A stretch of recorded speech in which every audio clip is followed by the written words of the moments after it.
Hello folks, welcome to 101 Wealth Creators. My name is Eric. Thank you again for joining us today, and I want to say thank you to those guys who've liked our video, they've shared our video, and they are spreading the word out. I've really enjoyed reading your comments or messages that you sent to me telling me that this content is touching you guys on each and every person's small way. So encouraging to me to keep doing what I'm doing.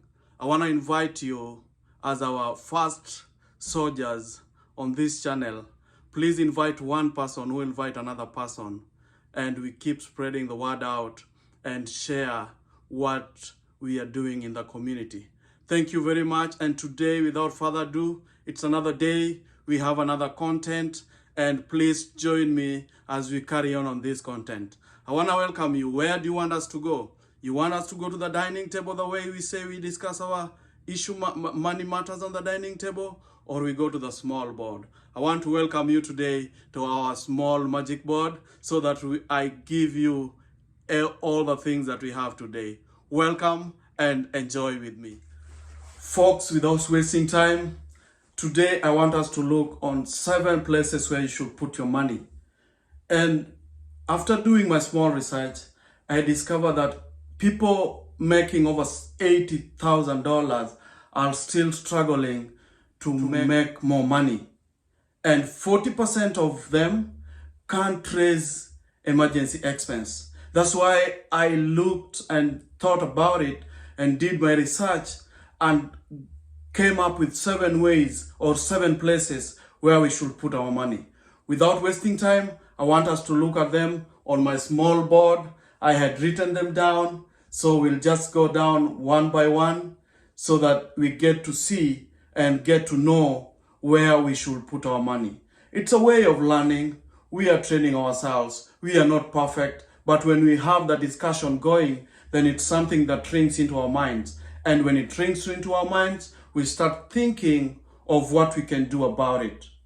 And if we don't discuss about it or we don't talk about it, it never rings into our minds and we'll never think about it. And that's how the wealthy continues to build their wealth, as us, we remain on the same spot because we never talk about these conversations. And when they come in, then people feel like, oh, I didn't need that discussion. But at Wealth Creators, we really want to engage and have this discussion each and every time on my small board and on our dining tables. So please, every time, make sure you bring everyone and talk about this thing. And without further ado, let's look at number 1. Number 1 is retirement fund. That is a very vital place where you should have part of your money go to, because you don't want to go old and you don't have retirement fund. Most of the people go on to retirement without retirement fund. You can save your money on 401k as a way of saving for retirement fund, or Social Security as a way of raising money for your retirement fund. It's very vital that in every time or as you work, going to your golden ages, as everyone is going over there, including me, and as we go over there, we should think of how we can build our retirement fund. And one of them is 401k, which is most of the people know about. Another place where you should have your money is paycheck. Paycheck, everyone gets paycheck, and when they get paycheck, they take their money into checkings account. Always, when you get your pay, you take your money to checking account. And when you get it to checking account, then it ends up doing different things. But at the end of the day, you have your money in checking account. That's another place that you can always have your money placed. The other place that you can have your money go to is necessities. That is basic need. When I talk of necessities, I'm talking of basic needs. You know, we have wants and we have basic needs. And what do you need that always every month from day 1 to the 30th day, what do you need to keep you going throughout the whole month? that is very necessary for you. And you need part of your money to go over there, budgeted well, so that as you carry on with your time, you have money that is set aside for necessities throughout the month. Some people don't work on that, and they just do impulsive buying, just random buying. It's not good for your financial freedom or working on your finances. You need to plan yourself each and every month that you have this specific money for your necessities. And when I talk of necessities, I'm talking about food, shelter, I'm talking about health and utilities. These are some of the things that you need to consider, where you always ensure that you have them throughout the month and you have some money for it. That's a good place, or one of the places where your money can go to. Another place where you can put your money is emergency fund. Most of us, we don't have emergency fund placed. And when I talk of emergency fund, is that when you get a problem just today, do you have some money that you can take and solve the issue that comes at hand? Mostly, they say you should have each and every time your emergency fund at 2,000 to 3,000. I will encourage you that if you have more than 2,000 or 3,000, then you are on the safer side. But the basic amount that you can have each and every time as your emergency fund, I would recommend it that you have like $3,000. And it should be easily available at any point. If you want it, it should be at the bank. You want it, you can go and access it at any time, because you don't know when emergencies will come. And when you have it all accessed, all easily accessible, then you are sure that when you get an emergency, then you can solve it real fast. The other area that I want us to look at, that is paying off our debt. Debt is a very big issue that is affecting most of us. We work, we do a lot of things, but we find ourselves that debt is dragging us behind. And when you pay your debts, then that's a good area to put your money, because it's working on you and helping you head towards financial freedom.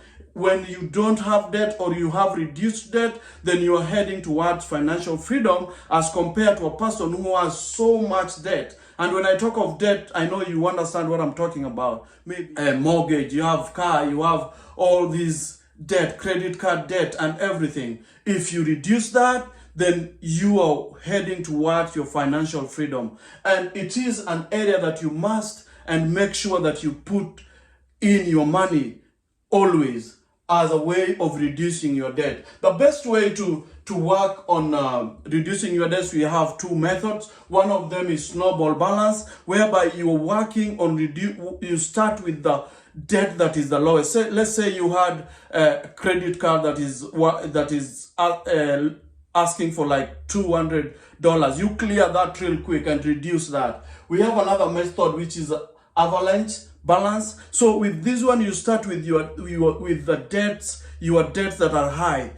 Like, for example, let's say if you have a car that is asking for like 3,000 or 4,000, you accumulate that money and clear it out. After you clear it out, then you remain with these other small ones. So on those two, you can work on either. Which one works for you best? Some of the people would rather clear the small ball balance, like the small bits of their debts, and some people would rather clear the bigger one. Like, I have a debt of 5,000 on a car. I get the money 5,000, pay it, and never think about it. The sixth place where you should put your money is have to pay yourself for like 6 to 12 months. This is an area that I'll bring another discussion about it, because it's a very broad one and it's affecting each and every person of us. So always just make sure that within 12 or 6 or 12 months, you pay yourself. As I say, I'll talk about it next time on our next discussion. But it's a very vital area to put your money. The next place where you should put your money is investment. Very important. This builds you and gets you out of put you into financial freedom, like making your money work for you, making you more money when you are sleeping. And we have several areas that you can invest in. We have areas like real estate. Some people like real estate. they go into real estate and put their money there so that their money can keep working for them and generating more for them. Another area that people can look into, and most of us should look into, is buying land. Land appreciates each and every time. When you buy a parcel of land today, in 2 or 3 years, it won't be the same amount of money. And one day we'll talk about land and how important and how it can appreciate for you in value real quick. The other thing that you can look into that you can put your money in when it comes to investment is stocks. People put their money into stocks. We have people who've done well with stocks. They make good money with stocks. You can put your money over there. Though I want to warn you, it's not a quick rich scheme.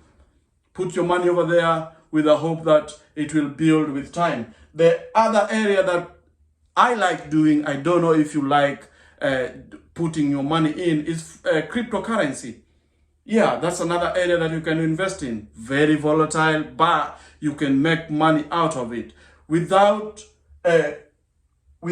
looking into these areas where you can put your money into to save you and help you build your financial freedom. We are still gonna be stuck at the same point. Do you want to be stuck at the same point? No, everyone want to make money and everyone want to be rich. Everyone want to make another coin. That's why we talk about all these things each and every week, each and every time, so that we continue the discussion wherever you are. Thank you very much for joining. Until next time, it's your boy Eric, and I'm out. Thank you.